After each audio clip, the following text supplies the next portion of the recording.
What do you mean by this, Huser? What does it mean that Habitra has chosen Galabia's body? Huser replied, I meant exactly what you heard. For some unknown reason, Habitra cannot possess your body. That's why he has been scaring you from a distance in various ways. He couldn't touch you. So, when Galab came to your house, Habitra took control of his body. And he came here possessing Galab's body. However, I am certain that even Habitra didn't anticipate facing me here. Galabia asked, so, is he still with me or has he left? Huser replied, no, he isn't here at the moment. But since he has already possessed your body, he might seize any opportunity to take over again. Galabia looked at me and said, see, Afrin. I have been circling around you since class 9 so that you would take control over me. And this woman made me feel so close to her in just one day. Honestly, I'm so happy that I'm about to cry. If your father were alive today, how happy he would be, my dear. Saying this, he pretended to wipe his nose with my scarf. I pulled my scarf away and said, what are you doing? And who are this father and my dear? Galabia replied, oh, it's a line from a Bengali movie. The hero runs to his mother and says, Mother, I passed the blood test with first-class honors. Then the mother gets emotional and says this line. In these movies, the hero's father is almost always dead. Laughing, I said, you really will become a great director one day. But instead of joking, we need to think about what we should do now. Saying this, I looked at Huser. I saw him listening to our conversation with a smile. I asked, Huser, what should we do now? Habitra won't harm Galabia, will he? Huser replied, no, he won't harm Galab. As long as Habitra cannot possess your body, he needs Galab's body. We need to find out two things. First, what agreement Habitra made with your father. And second, why he cannot possess your body. Only then can I find a solution to this. Now, let's go to the place where it all started, your house. Galabia said, Huser, can I have another glass of that sherbet? It was very delicious. What kind of sherbet is it? Why did it taste different to both of us? Huser laughed and said, that drink is a special beverage made with dry bones and various animal blood, which is a favorite of jinns. To ordinary humans, it would taste very bitter and intolerable. But to someone with a jinn or an evil spirit, it tastes very sweet and delicious. Galabia, feeling nauseous, said, oh no, Huser, you made me drink dry bones and blood. I laughed and said, Bia, should I get you another glass then? It's free for you, no charge. Huser said, don't worry, it won't harm you. Now, let's go, we need to head to Afrin's house. As we were going, I asked Huser, by the way, Huser, you don't look like a typical Huser. I mean, Husers usually have long beards and wear traditional attire. You don't follow any of these. And where's your family? Huser smiled a bit and said, I'm not a Huser by lineage. People call me this because I help others, and I like it. As for family, I don't have anyone. My wife and I separated a long time ago. I never started anew. It's better to be alone if your partner doesn't bring you peace. I realize that Huser also has a broken past. Honestly, none of us are truly happy. Everyone has some hidden sorrow that only Allah knows. As we talked, we reached my house. It was 2 p.m. From a distance, I saw my father looking out the window towards us. Suddenly, someone forcefully pulled him away from the window. Then, Habitra, disguised as my mother, stood at the window and gave us a terrifying smile. Galabia, in a deep voice, said, I am coming. As long as I am here, no one can harm you, Habitra. Saying this, he ran into the house. Huser tried to stop him but couldn't. I asked, Huser, why did Galabia run like that? What happened to him? Huser replied, Habitra has possessed Galab again. We need to follow him quickly. Saying this, we ran after Galabia. As we climbed the stairs, we shouted, Bia, stop. Habitra has possessed you. Don't go, please stop. But Galabia kept running up the stairs, only saying, Habitra, no one can harm you. At one point, he entered the house and slammed the door shut. Huser and I started banging on the door from outside. Bea, open the door. Don't get trapped by Habitra. Please, open the door. Huser said, rushing won't help. Let me see what I can do. Come back. Huser stepped forward, stood in front of the door, and muttered something under his breath. Then he gave the door a hard kick. Immediately, the door swung open. We quickly entered the house and started calling for Bea, but there was no response. Huser pointed to a room and asked, "Whose room is this?"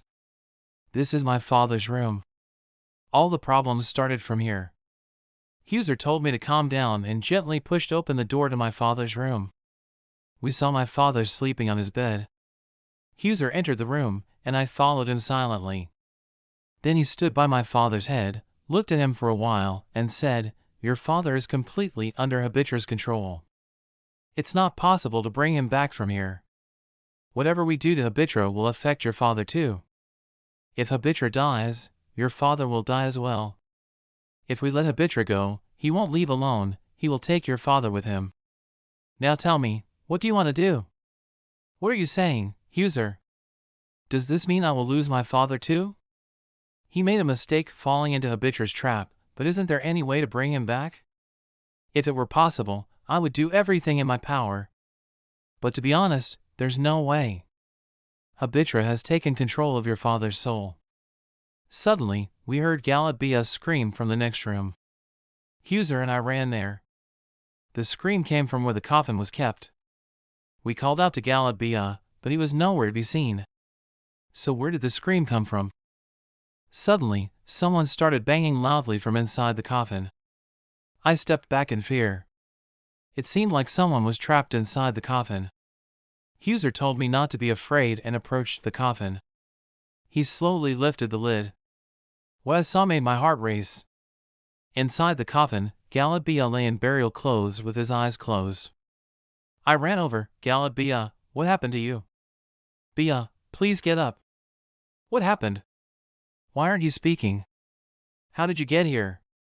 Suddenly, Bea opened his eyes and grabbed my throat tightly. His eyes had turned completely black like Habitra's. He was squeezing my throat very hard. I tried to break free. Huser took out a brass coin from his bag, recited some mantras, and blew on it 3 times before pressing it against Bea's forehead. Immediately, he screamed and released me, with smoke beginning to rise from his forehead. Huser pressed the coin harder and continued reciting mantras. Bea thrashed around like a slaughtered chicken. I stepped back, covering my mouth and crying. Bea was in great pain. After a while, everything calmed down. Bea became still, and Huser, drenched in sweat, started to catch his breath. I sat down next to the coffin. Bea lay there like a small child, looking as if he was peacefully dreaming. Huser said, "We need to get out of the coffin and remove those burial clothes." At that moment, Bea opened his eyes and said, "I'm fine. I'm fine." I replied happily, "Thank you, Bea, for opening your eyes. How did you end up inside the coffin, and how did you get these clothes on?" Huser said, "You two talk. I'll inspect the house thoroughly. Habitra must be somewhere nearby." Saying this, Huser left. Bea got up from the coffin and said, "I don't remember anything. While I was outside the house and saw your father at the window, I felt a warm breeze pass through me. It felt like someone had entered my body. After that, I don't remember anything. I just felt that I had to save Habitra." I said, "Yes, you ran into the house saying that. You're not completely free from Habitra's control yet. Huser will take care of it. Now, please take off these white clothes, they look scary." "What's there to be scared of? Sooner or later, everyone has to leave wearing these clothes. Look how well it suits me. I look like a plucked chicken. Stop talking nonsense. Just take them off. Then let's go to Huser." He removed the burial clothes, left them inside the coffin, and we called out to Huser, "Huser, where are you?" Huser responded from the balcony. We went to the balcony and saw Huser breaking my cherished flower pots one by one, searching for something. I said, "Huser, what are you doing?" "These are my beloved plants. Why are you breaking them? What are you looking for? Huser didn't respond and continued with his task. I said to Galabia, please, Bia, tell Huser not to destroy these plants. They mean a lot to me. Galabia asked, Huser, why are you doing this? Please, say something. Finally, after breaking one of the flower pots, Huser found a talisman hidden in the soil, along with a piece of cloth and a bundle of soil wrapped in a cloth. Huser turned to us and said, do you know what these are? The talisman is made with something evil. This piece of cloth is cut from your mother's burial shroud. The soil in this bundle is from your mother's grave. And do you know who did all this? Your father and your brother. Hearing this, I was completely shocked. It made sense that my father might have done this to bring my mother back, but why would my brother be involved? And I told you that my brother has been missing for the last 2 days. I thought Habitra had hidden him somewhere. So where's my brother now? Huser said, to get answers to all these questions, I need to enter a meditative state. I will need some materials for that. It's your responsibility to gather them. I have to find out what deal your father made with Habitra. I sat down, holding my head, saying, what am I hearing? My brother also got involved in this with my father. But why? Galabia said, Huser, tell us what you need for the meditation. We will arrange it. Huser said, I need 10 candles, red thread, soil from a fresh grave, and a small amount of blood from Afrin. All right, we'll arrange everything by tonight. We will go and gather these items now. You also prepare yourself. Huser said, I will now return to the foundation. You gather these things and wait here in the house. I will come at the right time. Suddenly, a loud noise came from my father's room. We ran towards it. When we got there, we found the door locked from the inside. I called out, Father, open the door! But there was no response from inside. Galabia said, we need to break the door quickly. Who knows what new trouble he might be causing? What he has done so far has already deprived us of our sleep. Saying this, he started banging on the door forcefully. Eventually, the door opened. We hurried into the room and saw that my father was nowhere to be found.